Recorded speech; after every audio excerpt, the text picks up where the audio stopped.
მოგესალმებით ეთერში ამ თავარი 3-ზე მე ქეთი კვაჭანტირაძე ვარ. უკრაინელების გმირობის 26-ე დღე და ოკუპანტების მთავარი სამიზნე კიევი. უკრაინის დედაქალაქში სავაჭრო ცენტრის დაბომბვის შედეგად გარდაცვლილთა რაოდენობა 8-მდე გაიზარდა. გრძელდება სამაშველო სპეცოპერაციაც. კიევში ისევ განგაშის ხმა ისმის. ქალაქის მერის გადაწყვეტილებით კომენდანტის საათი ისევ გახანგრძლივდა. მთელი ღამის განმავლობაში კიევში იბომბებოდა საცხოვრებელი კორპუსები, სკოლები, საბავშვო ბაღები, საავადმყოფოები, მიზანში ამოღებული ქალები და ბავშვები. უკრაინის უმსხვილეს საპორტო ქალაქში კი ჰუმანიტარული კატასტროფაა. მარიუპოლი ისევ იბომბება. ამ დრომდე ბლოკირებულია ყველა ჰუმანიტარული დერეფანი, რომლითაც ქალაქში საკვები პროდუქტები უნდა შეეტანათ. მარიუპოლის დატოვებას ვერ ახერხებენ მშვიდობიანი მოქალაქეები. ზურა პეტროსიანი ჩაგვერთვება პირდაპირ ეთერში და დეტალებზე ის განაგრძობს საუბარს. გისმენ ზურა. კეთი ამ წუთებში გრძელდება მაშველების სამუშაო იმ რაიონში, პოდოლსკის რაიონში, სადაც ღამით მიიტანეს იერიში რუსმა ოკუპანტებმა და დაბომბეს არა მხოლოდ საცხოვრებელი კორპუსები, არამედ სავაჭრო ცენტრი და უკვე ბოლო დაზუსტებული ინფორმაციით გარდაცვლილთა რაოდენობა არის 8-მდე გაზრდილი, თუმცა საევაკუაციო სამუშაოები და სამაშველო სამუშაოები არ წყდება და დიდი ალბათობით შესაძლოა რომ ნანგრევებში კიდევ იყვნენ ჩარჩენილი ადამიანები. ყოველ შემთხვევაში ამის შესახებ საუბრობს საგანგებო სიტუაციების მართვის სამსახური კიევისა. რაც შეეხება ზოგად მდგომარეობას დღეს დილით კიდევ უფრო მეტად გამოჩნდა თუ რამდენად დიდი იყო დარტყმა კიევის ამ რაიონზე, ვინაიდან დანგრეული არის სრულად 6 საცხოვრებელი სახლი, მათ შორის 3-ში ცხოვრება ფაქტობრივად შეუძლებელია, ვინაიდან ეს კორპუსები არის სრულად ჩამონგრეული, თუმცა საცხოვრებელი კორპუსების გარდა ასევე იერიშის შედეგად დაინგრა რაიონის არაერთი სკოლა და საბავშვო ბაღები. ამ დროისთვის სიტუაცია კიევში ისევ არის დაძაბული, ვინაიდან ცოტა ხნის წინ ჩაირთო მორიგჯერზე განგაშის სირენა, რაც იმას ნიშნავს, რომ შესაძლოა განხორციელებულიყო კიდევ ერთი საჰაერო თავდასხმა ქალაქზე. შესაბამისად მოსახლეობა ისევ გადავიდა ის შეფარულ ადგილებში და ასევე იმ პუნქტებში, სადაც მეტნაკლებად შესაძლოა თავის დაცვა. გარდა ამისა, კიევის მერის გადაწყვეტილებით კიდევ გახანგრძლივდება კომენდანტის საათი. მსგავსი ტიპის გადაწყვეტილება ვიტალი კლიჩკომ 2 კვირის წინ მიიღო და შესაბამისად ახლა დამატებითად საომარი მოქმედებებიდან გამომდინარე კომენდანტის საათი კვლავ გახანგრძლივდება. აფეთქების დროს მეძინა საშინელი ხმა იყო. აფეთქების ძალამ საწოლიდან გადმომაგდო. გარეთ გამოვიხეთეთ და დავინახეთ, რომ სასწრაფო დახმარებისა და სახანძრო სამსახურის მანქანები ერთმანეთის მიყოლებით მოდიოდნენ. ეს საშინელება იყო. ეს სავაჭრო ცენტრი კერძო საკუთრება იყო. ვერ ხვდები ოკუპანტებმა რატომ დაბომბეს. ამ დრომდე დაკარგულებს ეძებენ. ხედავთ, რომ მაშველები ახლაც მუშაობენ. Ворог продовжує атакувати столицю. Ტერი დედაქალაქზე შეტევას ამ დრომდე განაგრძობს. ჩვენი მაშველები პოდოლსკის რაიონში ხანძრის ჩაქრობას მთელი ღამის განმავლობაში ცდილობდნენ. დაბომბვის შედეგად სავაჭრო ცენტრი მთლიანად დაიწვა. დაზიანდა 6 საცხოვრებელი სახლი. 3 მათგანი საცხოვრებლად სრულიად უვარგისია. დაიღუპა 8 ადამიანი. ასევე დაზიანდა 2 სკოლა და 1 საბავშვო ბაღი. რუსული იერიშებისა და აფეთქებების შედეგად კიევში ჰაერის დაბინძურება შეინიშნება. განგაშის სირენა ისევ ჩაერთო ქალაქ მარიუპოლში, რომელშიც უკვე არის ჰუმანიტარული კატასტროფა. დღეს დილიდან აქ ამუშავდა მორიგი ჰუმანიტარული დერეფნები, თუმცა სიჩუმის რეჟიმი დილიდანვე დაარღვიეს რუსმა ოკუპანტებმა. შესაბამისად, ამ დროისთვის უცნობია, როგორ მიმდინარეობს მოქალაქეების ევაკუაცია ქალაქიდან, რომელიც ფაქტობრივად არის მიწასთან გასწორებული. ასევე ოფიციალური კიევი კიდევ ერთხელ იუწყება, რომ მათ ვერ შეაქვთ ჰუმანიტარული ტვირთი ქალაქში, ვინაიდან ყველა მსგავს მცდელობას რუსების მხრიდან მოყვება აგრესია და იბომბება ის ჰუმანიტარული დერეფნები. ეს ხდება იმ ფონზე, როდესაც მარიუპოლში არ არის არც საკვები და უკვე დეფიციტი არის სასმელი წყალიც, ასევე როგორც ვიცით, რთული არის კლიმატური პირობები ამ ქალაქში და არ არის ასევე გათბობა და ელექტროენერგია. შესაბამისად, მოქალაქეებს და საუბარი არის ათასობით მოქალაქეზე ძალიან მძიმე პირობებში უწევთ ყოფნა. რაც შეეხება ოდესას, დღეს დილიდან განხორციელდა აქ საზღვაო შეტევა 4 გემიდან 1 უკრაინულმა მხარემ უკვე გაანადგურა.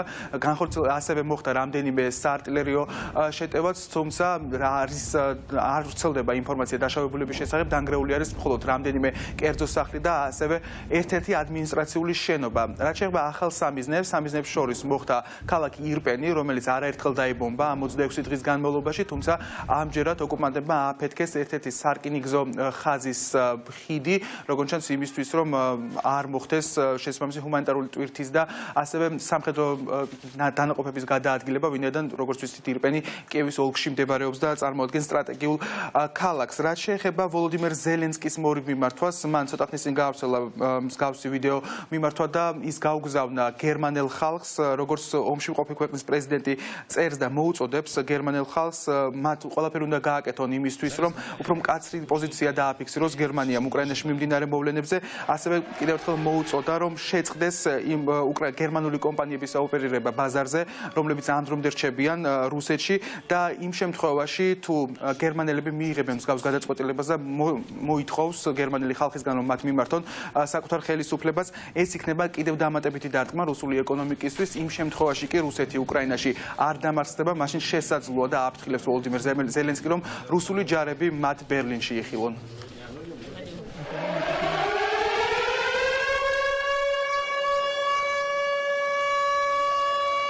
ქვეყანაში ომი გვაქვს. ჩვენი მოქალაქეები და ჯარისკაცები მსოფლიოში სიდიდით მეორე არმიას ებრძვიან. იმ არმიას, რომელსაც გაჩერება არ უნდა და ბერლინისკენ წასვლას აპირებს. ვებრძვით მტერს, რომელიც არაფერს ინდობს. მათ შორის გზაზე მიმავალ მშვიდობიან იძულებით გადაადგილებულ მოქალაქეებსაც. ომმა 115 ბავშვი უკვე იმსხვერპლა. მეორე მსოფლიო ომის შემდეგ ეს ყველაზე საშინელი ომია.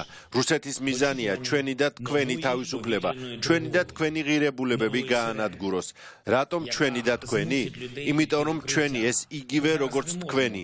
ჩვენ უკრაინელები ვართ, ჩვენ ევროპისა და ევროპელების ნაწილი ვართ. თქვენ შეგიძლიათ თქვენს მთავრობას აზრი შეაცვლევინოთ, რათა უკრაინა ევროკავშირის წევრი გახდეს. გერმანელებო, თქვენ გაქვთ ძალა რუსეთის შეაჩეროთ. თქვენი კომპანიებისა და ბანკების გარეშე რუსეთში ფული აღარ იქნება. თქვენ ვალდებულები ხართ ადამიანები დაიცვათ. როდესაც მოსკოვმა გერმანიისთვის გაზის მოწოდებაზე და მასზე ფასის დაწესებაზე მსჯელობა დაიწყო, თქვენი პოლიტიკოსები მოსალოდნელ საფრთხეებზე გავაფრთხილე. სანქციების აუცილებლობაზე ხმამაღლა საუბრობდი.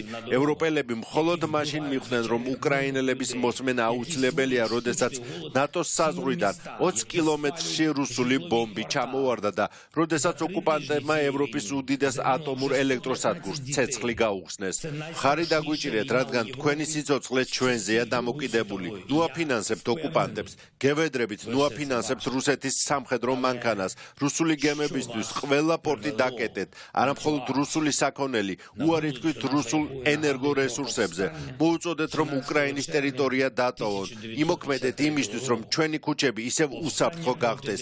იმოქმედეთ იმისთვის, რომ ბავშვების კისკისი მოვისმინოთ და მათი ღიმილიანი სახეები დავინახოთ. დაგვეხმარეთ, რომ ბავშვებმა თავშესაფარში არ ითამაშონ. გვერდზე დაგვიდექით, რომ ეს განგაშის ხმა საბოლოოდ გამოვრთოთ. დაგვეხმარეთ, რომ კიევი ისევ გახდეს ახალი ბერლინი. ომის დაწყებიდან 26 დღის თავზე კი იძულებით გადაადგილებულ პირთა რაოდენობა თითქმის 10 მილიონს შეადგენს, მათი ნაწილი საუბარი არის 4 მილიონამდე უკრაინელებმა ქვეყანა უკვე დატოვა და უდიდესი ნაწილი არის პოლონეთში გადასული, რაც შეეხება მსხვერპლს, რომელიც მოყვა პუტინის ომს და აგრესიას უკრაინაში. ბოლო მონაცემებით დაღუპული მშვიდობიანი მოქალაქეების რაოდენობა 2500-ას აღემატება და მათ შორის საუბარი არის 115 ბავშვზე. დიდი მადლობა ზურა პეტროსიანმა გაგვაცნო უკრაინაში შექმნილი ვითარება ამ დროისთვის. ჩვენი მიზანი ომიდან გამოქცეული რუსების ფრონტის ხაზისკენ განდევნა არის. ამის შესახებ საუბარია იმ სატელეფონო საუბარში, რომელიც უკრაინის ეროვნული უსაფრთხოების სამსახურმა მოიპოვა. ირკვევა, რომ კადიროველებს მეთაურებისგან სპეციალური დავალება აქვთ მიღებული.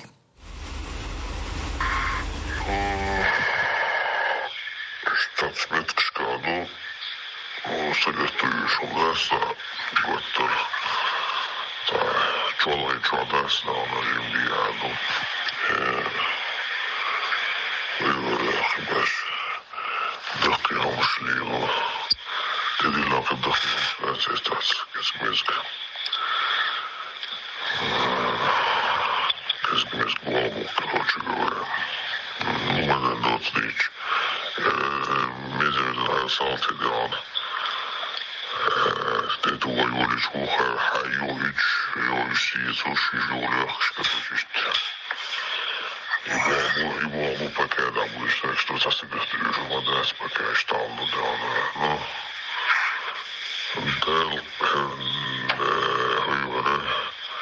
Титу ширки тюпшти, тяна дина, муса, тяна, мукуна, мухоздабич. Sana tahvil oldu, hızlı yaşa, vajvil oldu, sana.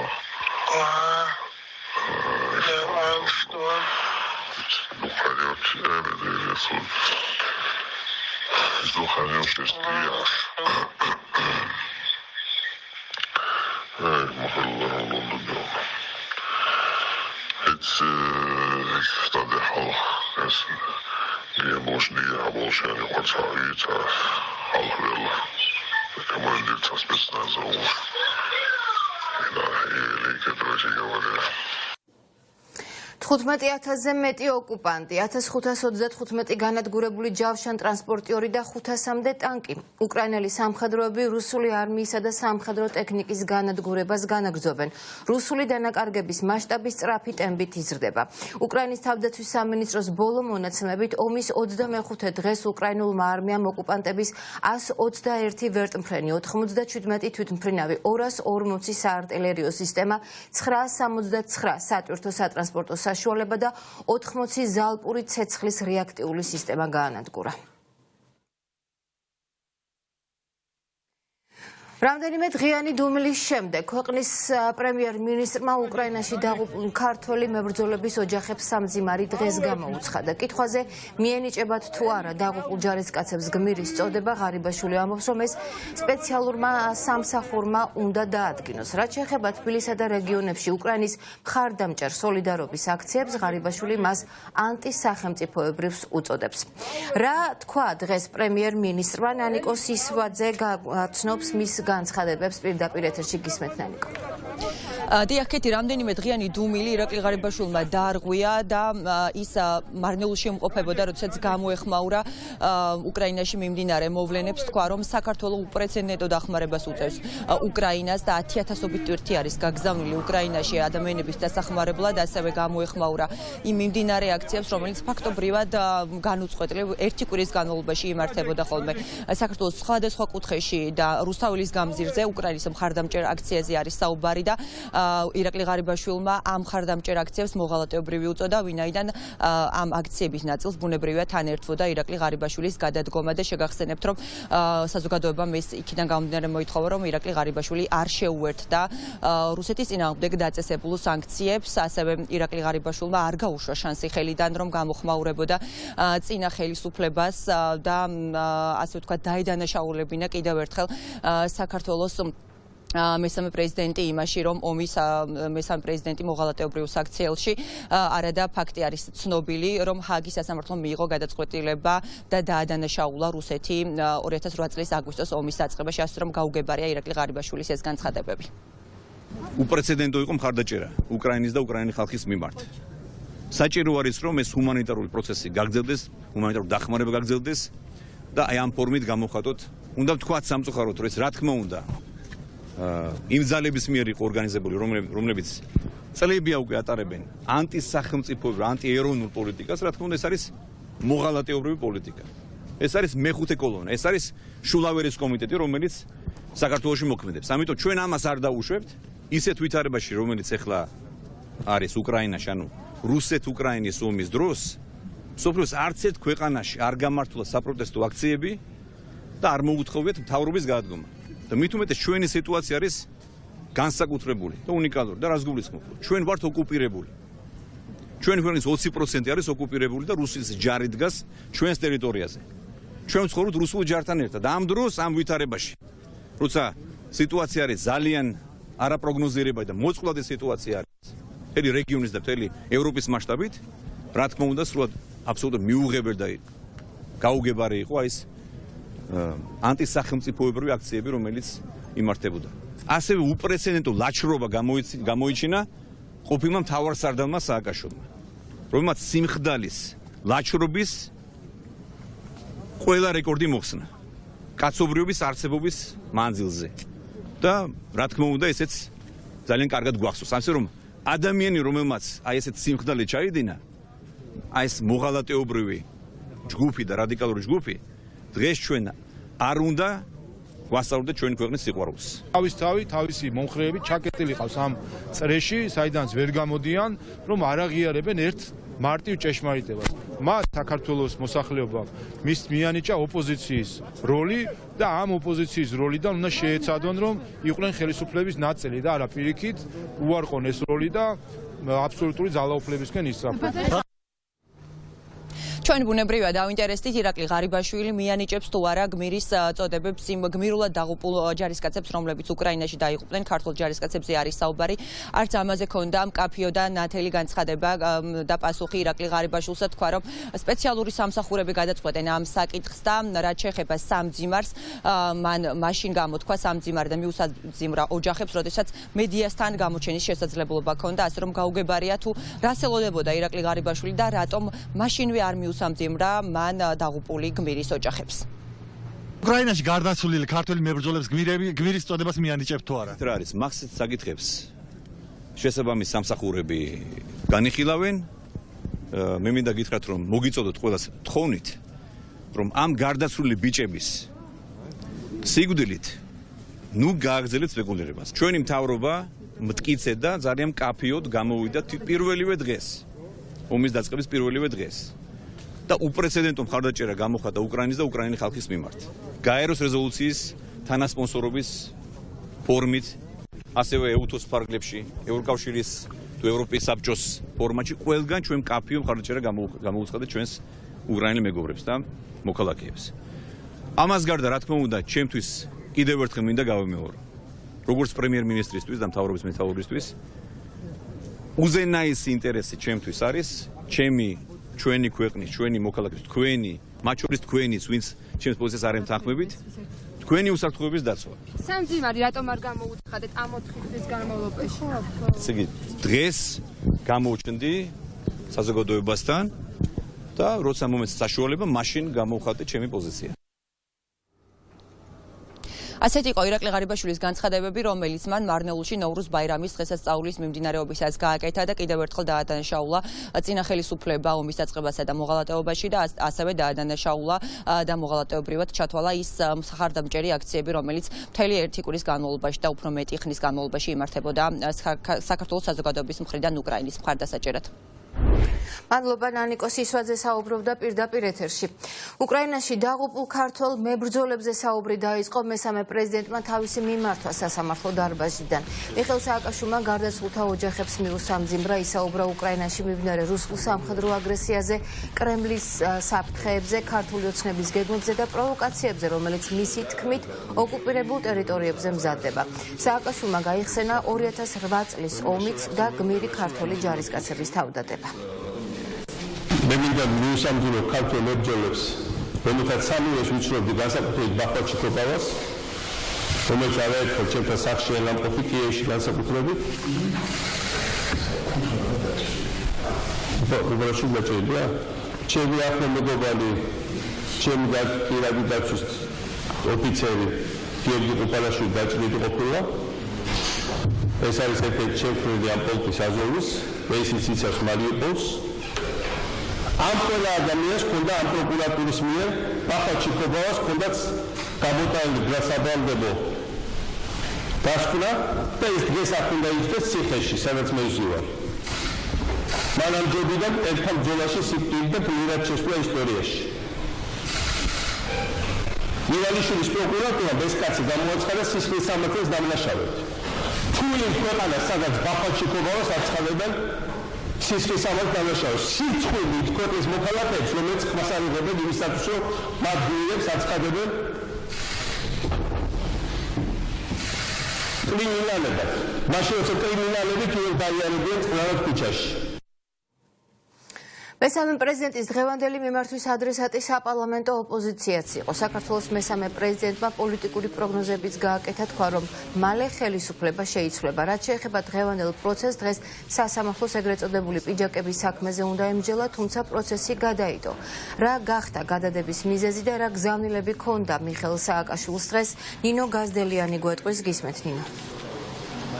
კეთი მიხეილ სააკაშვილმა, როგორც ჩვენ უკვე ისაუბრე, მიუსამძიმრა ქართულ მებრძოლებს, რომლებიც დაიღუპნენ უკრაინაში და მისი თქმით ისინი იბრძოდნენ სწორედ საქართველოსთვის უკრაინასთან ერთად. მან შეაფასა ქვეყანაში არსებული პოლიტიკური ვითარება უკრაინაში მიმდინარე ომის ფონზე და თქვა, რომ უკრაინა უკვე არის გამარჯვებული, უკრაინა იბრძვის არა მარტო საკუთარი თავისთვის, არამედ საქართველოსთვის და ქვეყანამ საქართველოს ეს შანსი არ უნდა გაუშვას, რომელიც შესაძლოა მომდევნო 10 წლების განმავლობაში აღარ ჰქონდეს. მან ასევე მიმართა ოპოზიციას და მოუწოდა რომ შეწყვიტონ პარლამენტარობანას თამაში და მისი თქმით ახლა არის დრო აქტიური მოქმედების გაზაფხულზე, როგორც მიხეილ სააკაშვილმა განაცხადა, უკვე უნდა შეიცვალოს ხელისუფლება ჩამოყალიბდეს ეროვნული მთავრობა, რომლის შემადგენლობაში შესაძლოა იყვნენ ქართული ოცნების წარმომადგენლებიც, ხოლო წლის ბოლოს უნდა ჩატარდეს რიგგარეშე არჩევნები. ეს არის ქვეყნის გადარჩენის გზა, მაშინ, როდესაც სწორედ ახლა უკრაინის ომის პარალელურად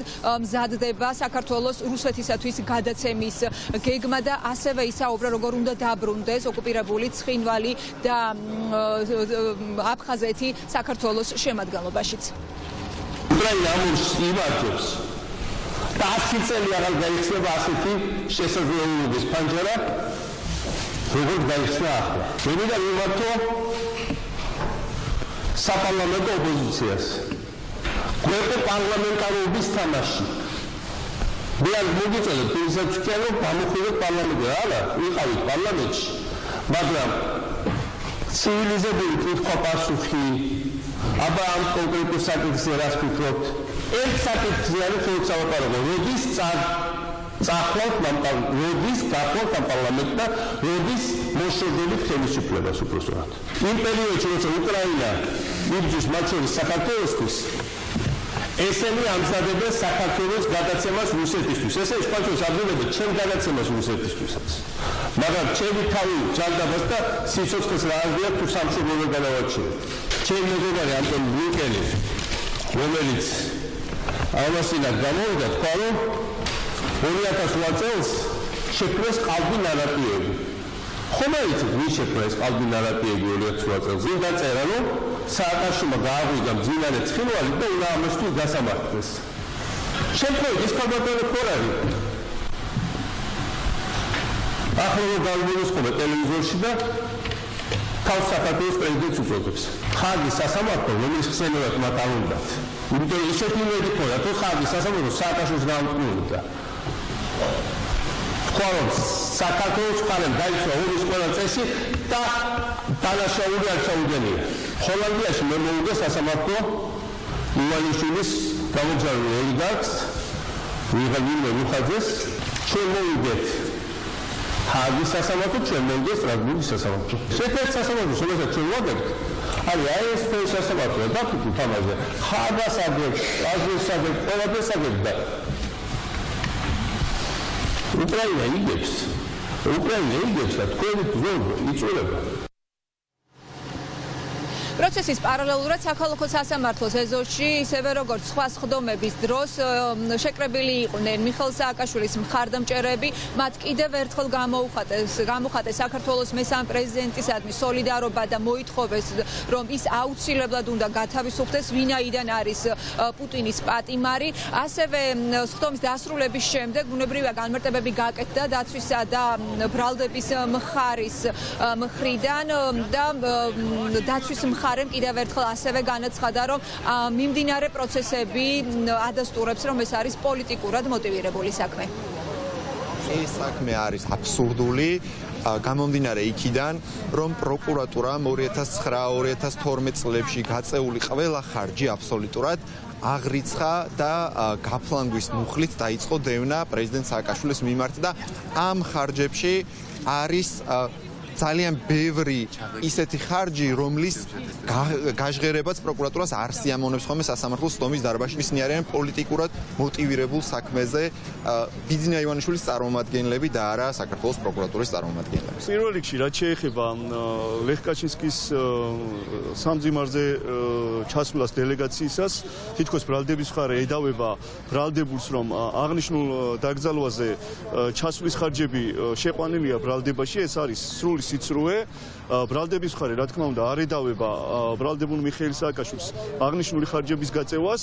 ეს არის საზოგადოების შეცდომაში შეყვანის მცდელობა და ერთგვარი ტაქტიკა, რომ მან აარიდოს თავი იმ კითხვებს, რომელი კითხვების ბრალდების მხარეს ლეგიტიმურად გააჩნია. მე ძალიან მიკვირს აი ამ ადამიანებს, რომლებიც დღეს კიდე ასამართლებენ ჩემს შვილს, იმიტომ რომ ვერაფრით ვერ გაიგო ამ ხალხმა, რომ პუტინს დარჩა დღეები კი არა, საათები აქვს დათვლილი. აი ამას ვერ მიხვდნენ, ეს რეალობა ვერ დაინახავ. ხალხმა და ასამართებენ ადამიანს, რომელიც წლების მანძილზე სოფლიოში ერთადერთი იყო, ვინც უპირისპირდებოდა პუტინს.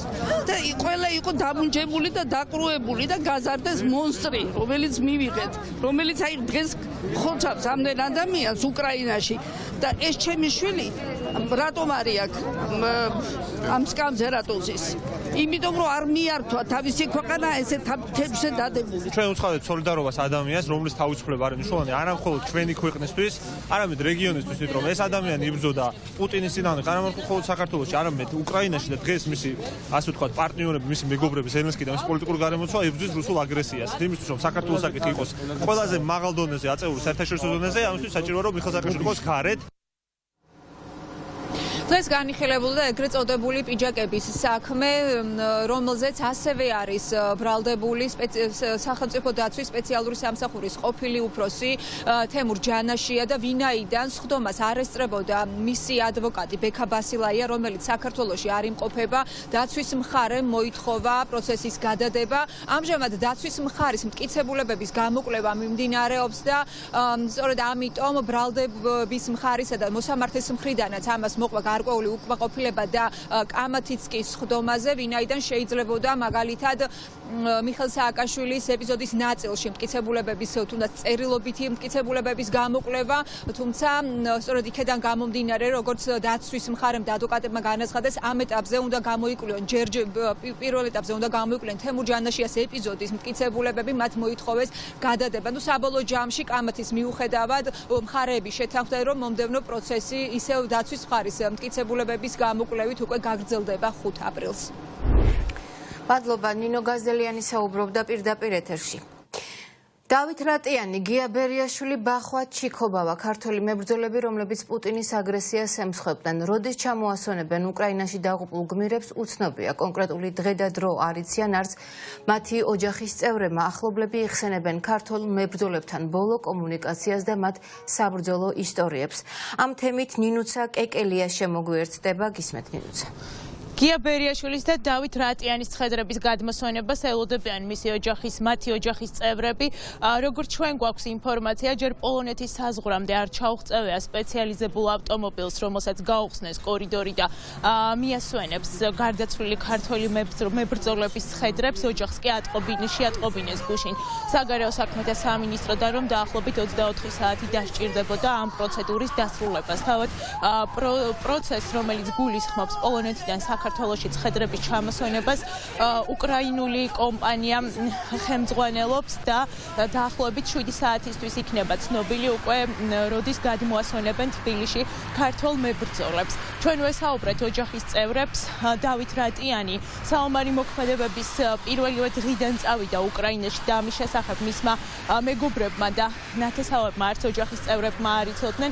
დაახლოებით 2 კვირის წინ წავიდა გია ბერიაშვილი უკრაინაში, ასევე უცნობი იყო მისი ეს გადაწყვეტილება ოჯახის წევრებისთვის და ახლო მეგობრებისთვის. ახლა ამ ოჯახებში დასტირიან ქართველ სამხედროებს და ამბობენ, რომ ისინი შეეწირნენ როგორც უკრაინის, ასევე საქართველოს და მთელი ცივილიზებული სამყაროს თავისუფლებას, დაეცნენ ოკუპანტის წინააღმდეგ ბრძოლაში და ეს არის გმირობა არა მარტო მათთვის, ეს გმირობაა მთელი ქვეყნისთვის.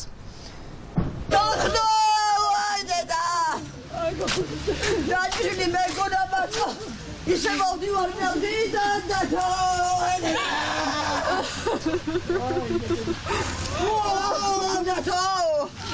ომის ვეტერანი იყო იქ აფხაზეთის ომში. გმირულად ომობდა ზუსტად. ამაზე უკეთესი პატიოსანი პიროვნება ძალიან იშვიათი არის. ძალიან იშვიათია. მე ერაყში ომობდა. ორჯერ წავიდა აფღანეთში დაომარი. ბოლოს არც კი ვიცოდი როცა წავიდა. გია წავიდა 5 მარტს, შაბათს გახდა 2 კვირა, ანუ 5 მარტი იყო ესე გადავიანგარში. არც ვიცოდით ოჯახის წევრები, არაფერი. 17-ში პარასკევს ხო გავიგე, ხუთში ხო ვწერდით, გია, ვაიმე, გია, ჩემი. რო ვწერდი ბოლოს 17-ში, სამსახურში ვიყავით. SMS-ი მომივიდა 4 საათი იყო, რომ ცოცხალი ვარ. გია რამე ხوار დაგიშავდა მეთქი და всё, მივწერ და всё, აღარც მისულა უკვე. სამშობლო შეეწირა ნამდვილად. ჩემი ქმარი მე ვფიქრობ, რომ გმირია, მე არავის არ მჭირდება არავის ის, რომ გმირად აღიაროს. ჩვენთვის გმირია. და ჩვენი ოჯახის ტრაგედიას გაცდა უკვე ეს ტრაგედია ნამდვილად. დავით რატიანი და გია ბერიაშვილი უკრაინაში ირპენთან ხუთშაბათს დაიღუპნენ რუს ოკუპანტთან ბრძოლაში. მათი ცხედრები ქართველმა მებრძოლებმა გამოიყვანეს ცხელი წერტილიდან 19 მარტს გარდაიცვალა დაიღუპა კიდევ ერთი ქართველი სამხედრო ბახვა ჩიქობავა, თუმცა მარიუპოლში მიმდინარე საომარი მოქმედებების გამო და იმის გამო, რომ ქალაქი სრულად ალყაშია, ქართველი სამხედროს გამოსვენებას ფრონტის ხაზიდან ვერ ახერხებენ ქართველი მებრძოლები. მოხდება თუ არა მისი გამოყვანა ფრონტის ხაზიდან, ჯერ უჭირთ ამაზე საუბარი ქართულ მებრძოლებს და შესაბამისად საუბარი იმაზე, როდის გადმოასვენებენ მას საქართველოში, ცხადია ნაადრევია. მადლობა ნინუცა, ეს ნინუცა კეკელია იყო. უკრაინაში დაღუპული ქართველი გმირების ჩამოსვენების დროს სავარაუდოდ საღამოს გახდება ცნობილი დავით რატიანისა და გია ბერიაშვილის ცხედრებს პოლონეთში გადაასვენებენ, საიდანაც პირდაპირ რეისი უკვე საქართველოში განხორციელდება. რაც შეეხება ბახვა ჩიქობავას, დაღუპულის გამოყვანა მარიუპოლიდან ამ დრომდე ვერ ხერხდება, რადგან ქალაქი ისევ ოკუპანტების შეტევებს იგერიებს. ქართველი მებრძოლები პუტინის აგრესიას ემსხვერპლენ. ისინი უკრაინისა და თავისუფლების დასაცავად მეგობარი ქვეყნის მიწაზე იბრძოდნენ. დავით რატიანი და გია ბერიაშვილი ოკუპანტებთან ბრძოლისას ქალაქ ირპენთან დაიღუპნენ. ბახვა ჩიქობავა რუსი აგრესორების დაბომბვას ქალაქ მარიუპოლში ემსხვერპლა. პირველი მკვდარი გოჩა ხორავა ვამექჩუთლაშვილი და კაპანაძემ სიცოცხლის პასად მით უმეტეს განსაკუთრებით ვამექი მიიღო ძალიან ძლიერი კონტუზია გამოიყვანეთ, იმიტომ რომ ჩვენ მეორე ხიდა როცა შევედი ცეცხლი გაგვიხსნეს. მეორე მკვდარი რატიანი მეორე დღეს გამოიყვანეთ. და რასაც ქვია ბახვა ჩიქობავაზე მარიუპოლი არის საშინელ ალყაშია. რაც ძალიან მეეჩვება, რომ უახლოების დღეებში იყოს გამოყვანილი იქიდან. გადმოსვენების ამბავზე ეხლა გეტყვით. ჩვენ ვართ განსაკუთრებული ოპერაციების კუთხით მუშაობთ. ჩვენ ის გავაკეთეთ, რომ ისინი მოგვიყვანა მორგამდე გაგვეფორმებინა როგორც უსვალებულები. არის დაახლოებით ჟიტომირის ობლასტში. იყო ძალიან მძიმე ღამე, ბევრჯერ გააჩერეს უსაფრთხოების გამო, ვერ გავთვლით ვერაფერს, რა დამიჯერეთ, იმიტომ რომ არის ურთულესი გზა, ურთულესი სიტუაცია.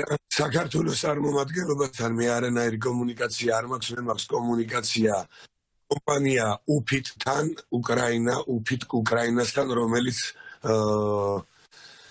აგვარებს ამ გადმოსვენების პროცედურებს.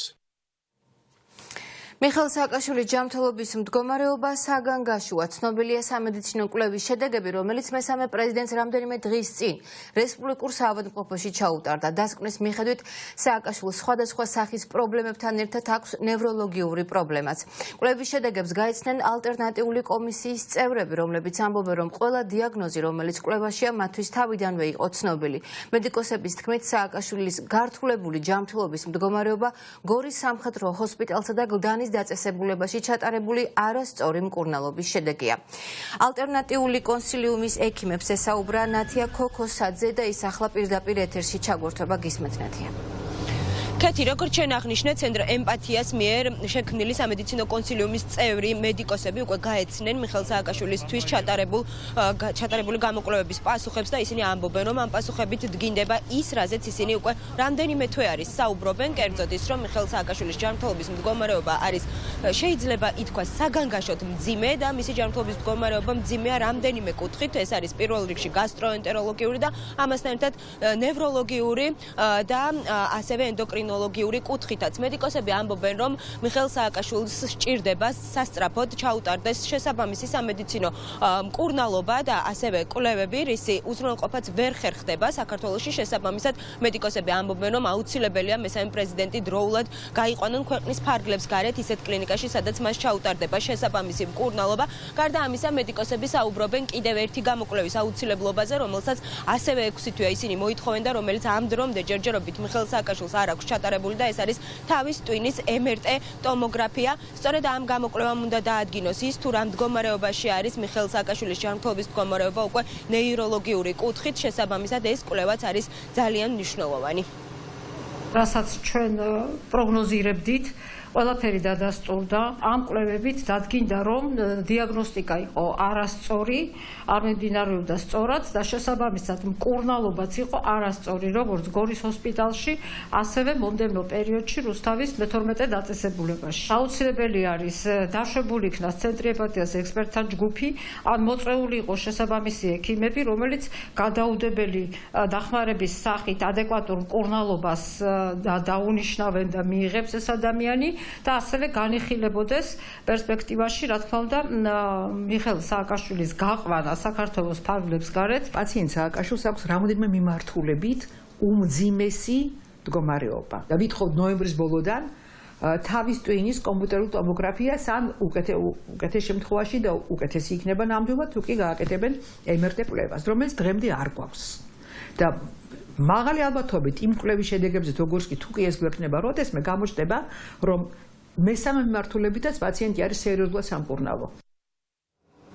როგორც მოისმინეთ, მედიკოსები ამბობენ, რომ ამ კვლევით კიდევ ერთხელ დადასტურდა ის, რაზეც ისინი უკვე რამდენიმე თვეა საუბრობენ, რომ მიხეილ სააკაშვილს სათანადო მკურნალობა არ უტარდება არც ახლა და არც გორის სამხედრო ჰოსპიტალში, რაც იმას ნიშნავს ექიმების განმარტებით, რომ ის არის არაადამიანური მოპყრობის მსხვერპლი. მე მაყურებელს კიდევ ერთხელ შევახსენებ, რომ საქართველოს მესამე პრეზიდენტს ეს ბოლო კვლევები ჩაუტარდა რესპუბლიკურ საავადმყოფოში 14 მარტს. მადლობა ნათია. ნათია ქოქოსაძე საუბრობდა პირდაპირ ეთერში. მოსკოვში სურსათის დეფიციტია.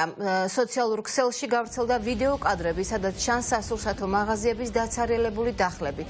საკვები პროდუქციის დეფიციტია უკრაინის მოსაზღვრე ქალაქებში. პროდუქციის სიმცირე მწარმოებელი კომპანიების მიერ რუსეთის ბაზრის დატოვებამ და იმპორტზე დაწესებულმა სანქციებმა გამოიწვია. ეკონომიკური სანქციები ეს არის ბერკეტი, რომელიც ცივილიზებულმა სამყარომ რუსულ აგრესიას დაუპირისპირა. ამ ფონზე კი საქართველოს ისევ ინარჩუნებს პუტინის რუსეთთან სავაჭრო ურთიერთობებს და ქვეყნიდან გარკვეული პროდუქტები შეაქვს. დღეს სოფლის მეურნეობის მინისტრმა აღიარა, რომ საქართველოს სავაჭრო ურთიერთობები რუსეთთან არ შეუწყვეტია.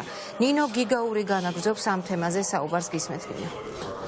დიახ, საქართველოს ოკუპანტ ქვეყანასთან სავაჭრო პარტნიორულ ურთიერთობებს არ წყვეტს და ეს ყველაფერი დღეს თავად სოფლის მეურნეობის მინისტრმა ოთარ შამუგიამ დაადასტურა. გუშინ მთავარი არქის გადამღებ ჯგუფს ერთ-ერთ ბაზარში მოვაჭრეებმა და მძღოლებმა დაუდასტურეს, რომ სხვადასხვა სახის ხილი და ბოსტნეული ლარსის გავლით ნამდვილად გადის საქართველოსთან რუსეთის ბაზარზე. ვკითხეთ ოთარ შამუგიას, იყო თუ არა საქმის კურსი ამასთან დაკავშირებით და როგორი იყო მისი პოზიცია. ოთარ შამუგია ამბობს, რომ იმდენად რამდენად რუსეთიდან საქართველოში შემოდის არაერთი პროდუქტი, საქართველოდანაც დღემდე გადის რუსეთის ბაზარზე სხვადასხვა სახის პროდუქცია და ეს არის ბუნებრივი მოვლენა, რადგან საქართველოს და რუსეთს უკვე წლებია მჭიდრო პარტნიორული ურთიერთობა, სავაჭრო პარტნიორული ურთიერთობა აკავშირებთ. ის ასევე დაეთანხმა ირაკლი ღარიბაშვილის მიერ ბოლოდროინდელ გადაწყვეტილებებს სანქციებთან არ მიერთებასთან დაკავშირებით და მან თქვა, რომ პრემიერ-მინისტრის ეს გადაწყვეტილებები მთლიანად გამოხატავს საქართველოს მოსახლეობის ინტერესებს. დღევანდელი რეალობით სავაჭრო ურთიერთობები რუსეთთან. ქართული პროდუქცია შემოდის, ქართული პროდუქცია გადის. დღევანდელ რეალობასთან მიმართებაში ჩვენ სრულ მხარდაჭერას უცხადებთ უკრაინას და სრულ სოლიდარობას, თუმცა ჩვენ მნიშვნელოვანია ვიფიქროთ ჩვენი მოსახლეობის ინტერესებზე და მაქსიმალურად ავიცილოთ მათთვის ძალიან დიდი ზიანის მიყენება. ეს შესაბამისმა კვლევებმაც დაადასტურა, რომ ეს პოლიტიკა, რომელიც და ის გადაწყვეტილებები, რაც ბატონმა პრემიერ-მინისტრმა მიიღო ამ საკითხებთან მიმართებაში, არის მოსახლეობის უმეტესი ნაწილის მიერ მხარდაჭერილი. ეკონომისტები აფასებენ სოფლის მეურნეობის მინისტრის ამ განცხადებას, ასევე პრემიერ-მინისტრის მიერ მიღებულ ბოლომდროინდელ გადაწყვეტილებებს უკრაინასთან მიმართებაში. მიუხედავად იმისა, რომ ქართული ოცნების ხელისუფლება მუდმივად ამტკიცებს, რომ ისინი გვერდში უდგანან მეგობარ უკრაინას და მზად არიან მას გაუწიონ დახმარება, ისინი ვერ ხვდებიან, რაში არის გამოხატული ეს დახმარება და ქართულ ოცნებას ადანაშაულებენ წლების განმავლობაში, 10 წლიანი მმართველობის პერიოდში მიზანმიმართულ პოლიტიკაში, რომ ყოფილიყო საქართველოს რუსეთზე მჭიდროდ დამოკიდებული და ისინი ამბობენ, რომ ქართული ოცნების სურვილი და ნება არ არის ის, რომ ეცადოს მაინც მოახდინოს ბაზრების დივერსიფიცირება და არ იყოს რუსეთზე მჭიდროდ დამოკიდებული.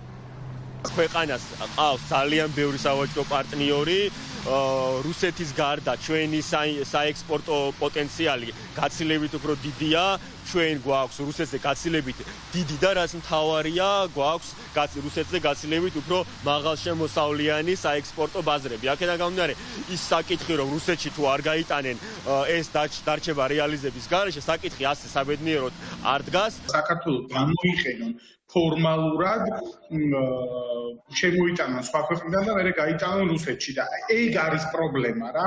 ანუ პოლიტიკური ამბავია, ეგ არის პოლიტიკური გადაწყვეტილებები, რომელიც სამომავლოდ შეიძლება ზიანის მომტანი იყოს საქართველოსთვის, იმიტომ რომ თუ საქართველოს რამენაირად გამოიყენებენ პლაცდარმად სანქციების გვერდისავლით, ეგ იქნება პრობლემა. საქართველოს არ უნდა ადეკლარირებდეს იმას, რომ ჩვენ გავართ გარეთ განვითარებული სამყაროსგან. ქართული ოცნების მტკიცება, რომ ისინი სოლიდარულები არიან უკრაინაში განვითარებულ მოვლენებთან დაკავშირებით და მზადყოფნას აცხადებენ, რომ დაეხმარონ მეგობარ ქვეყანას. ფაქტია, რომ რჩება მხოლოდ სიტყვებთან და არანაირ ქმედებაში ეს ყველაფერი არ მტკიცდება. მადლობა ნინო გიგაური საუბრობდა პირდაპირ ეთერში. გიორგი ვაშაძე ხელისუფლებას ინიციატივით მიმართავს. სტრატეგია აღმაშენებლის ლიდერი მოუწოდებს ქართულ ოცნებას შეიქმნას ეროვნული უშიშროების საბჭოს გაფართოებული ფორმატი, სადაც მმართველ გუნდთან ერთად ოპოზიციაც იმსჯელებს ეროვნული უსაფრთხოების გარანტიებზე, ევროკავშირში საქართველოს დაჩქარებული წესით მიღებასა და ეკონომიკურ უსაფრთხოებაზე. შეიქმნას ეროვნული უშიშროების საბჭოს გაფართოებული ფორმატი, სადაც შეყვანილი იქნება ოპოზიციური ჯგუფებიც, საპარლამენტო ოპოზიცია ამ შემთხვევაში და ვიმუშავებთ 3 მნიშვნელოვანი მიმართულებით. პირველი, ეს არის მშვიდობის უზრუნველყოფა ქვეყანაში და ეროვნული უსაფრთხოება. მეორე, ეს არის ევროკავშირში დაჩქარებული გაწევრიანების საკითხები და მესამე, ეს არის საქართველოს ეკონომიკური და ენერგეტიკული უსაფრთხოების საკითხები. კიდევ ერთხელ ვეუბნები ბატონ კობახიძეს, ბატონ ღარიბაშვილს და ქართულ ოცნებას. თქვენ ცალკე აღებული ვერ შეძლებთ ვერანაირი გარანტიის შექმნას ქვეყნის მშვიდობისთვის. ხელისუფლება პრეზიდენტის წინააღმდეგ საკონსტიტუციო სასამართლოში დავის წამოწყების დაანონსების შემდეგ ქართული ოცნება კანონს ცვლის. ამჯერად მმართველი პარტია ქვეყნის პირველი პირის წინააღმდეგ საკონსტიტუციო სასამართლოში სარჩელი შეტანის პროცედურას ამარტივებს. ცვლილებები საკონსტიტუციო სასამართლოს შესახებ კანონში შედის და ბიუროზე ხვალ დარეგისტრირდება. ოპოზიციისა და არასამთავრობო ორგანიზაციების წარმომადგენლები აცხადებენ, რომ ეს არის პრეზიდენტის ინსტიტუტზე კიდევ ერთი შეტევა და მიზანმიმართული ანგარიშწორება. ნინო სამყურაშვილი ისაუბრებს ამ თემაზე, გისმენთ ნინო. აი ამ განცხადებების შემდეგ და კრიტიკის შემდეგ, რომელიც მოდის როგორც არასამთავრობო სექტორიდან, ასევე ოპოზიციიდან, დღეს საპასუხო განცხადებები გააკეთეს როგორც პრემიერ-მინისტრმა, ასევე პარლამენტის თავმჯდომარემ. დღეს ქართული ოცნება თავს იმართლებს და აცხადებენ, რომ ეს ცვლილებები დაჭერდათ იმისათვის, რომ ქვეყნის მთავარ კანონთან, კონსტიტუციასთან შესაბამისობაში მოვიდეს ნორმები, რაც შეეხება პრემიერ-მინისტრს. დღეს ირაკლი ღარიბაშვილმა თქვა, რომ ამ საკითხზე უკვე ბევრჯერ გააკეთა განმარტებები და ახლა არ აპირებს, რომ ცლად ისაუბროს. მე განმარტება გავაკეთე, პოლიცსაბჭომ გაავრცელა ვრცელი, ასე ვთქვათ, წერილი, სადაც პუნქტობრივად იყო გაწერილი პასუხი გავეცით ქაბატონ პრეზიდენტის მიერ დასმულ საკითხებზე ასე რომ მე დამატებით ამ თემაზე აღარ მსურს საუბარი. ამ ნაბიჯის ასე ვთქვათ შეფუთვა თითქოს ეს არის სადამჯელო ოპერაცია თან იმ ღონისძიება თან იმ ორგანიზაციების მხრიდან რომლებიც თავად არიან ასე ვთქვათ იყენებენ საკონსტიტუციო სასამართლოს გულისხმობ შემთხვევაში განსაკუთრებით არასამთავრობო ორგანიზაციები მათი მხრიდან ასეთი პოლიტიკური განცხადებები რა თქმა უნდა არის ძალიან საკურველი მე მათ უბრალოდ მიმართავ რომ დარჩენ სამართლებრივი შეფასების ფარგლებში ეს არის სწორედ არადემოკრატიულობა და არაევროპულობა რომ სასამართლოს თვის მიმართვა ასე ვთქვათ მოხდეს მისი ისე კლიშირება თითქოს ეს არის ვინმეს როგორ იყო დევნა თუ ანგარიშტორება ტერიც კი ვერ მოიფიქრებდა ასეთ რამეს ეს არის დღეს ოპოზიციის პასუხი ქართული ოცნების გადაწყვეტილებაზე და ოპოზიცია სწორედაც რომ ანგარიშტორებას უკავშირებს ქართული ოცნების მხრიდან წამოწყებულ ინიციატივას სალომე ზურაბიშვილის მიმართ ჩვენ ხედავთ რომ ქართულ ოცნებას ვინც არ ემორჩილება მე ამ ადამიანების დასჯას იწყებენ ხოლმე ასე იყო მარგველაშვილის შემთხვევაში ასეა სალომე ზურაბიშვილის შემთხვევაში ზოგადად სახელმწიფო ინსპექტორის სამსახურს საერთოდ გააუქმეს ამიტომ მე არ მიკვირს რუსი ოლიგარქისგან ეს გადაწყვეტილებები რომელიც ერთ რამეს მეტყველებს ანუ არავინ არ უნდა ემსახუროს ან მოქალაქეს ან კანონს ან სახელმწიფო ინტერესებს უნდა მოემსახურო რუსი ოლიგარქს და მათ ინტერესებს წინააღმდეგ შემთხვევაში ისინი ან სადმე გიჩვლებენ ან საერთოდ გააუქმებენ ამ სამსახურს ქართული ოცნება არ ჩერდება თავისი გადაწყვეტილებების ფარგლებში ყველას და ყველაფერს ავიწროებს სადაც ოდნავ კი შეფარვით თავისუფალ სუნთქვას იგრძნობს და საქართველოს პრეზიდენტმა პირველად გადადგა ნაბიჯი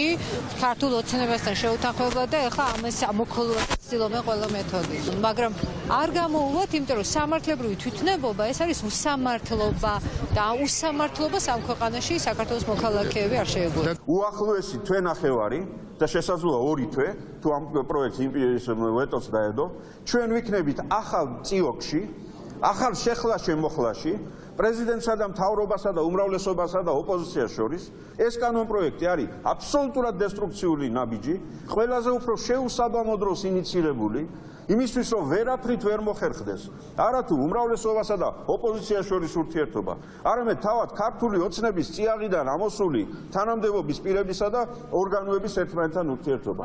ამაზე უარეს დროს ასეთი თემის გასაცოცხლებლად ტერი-ვერი მოიფიქრებდა საკონსტიტუციო სასამართლოს შესახებ ქართული ოცნების მიერ წარდგენილი ცვლილებები ხვალ ბიუროს ხდომაზე დარეგისტრირდება და დიდი ალბათობით უკვე მმართველი პარტიამ მასზე პირველი მოსმენით მომავალი კვირის პლენარულ ხდომაზე იმსჯელებს. მადლობა ნინო სამყურაშვილი საუბრობდა პირდაპირ ეთერში პარლამენტიდან ასეთ იყო ახალი ამბები ამ დროისთვის მთავარი პირდაპირ ეთერში 5 საათზე დაბრუნდება დროებით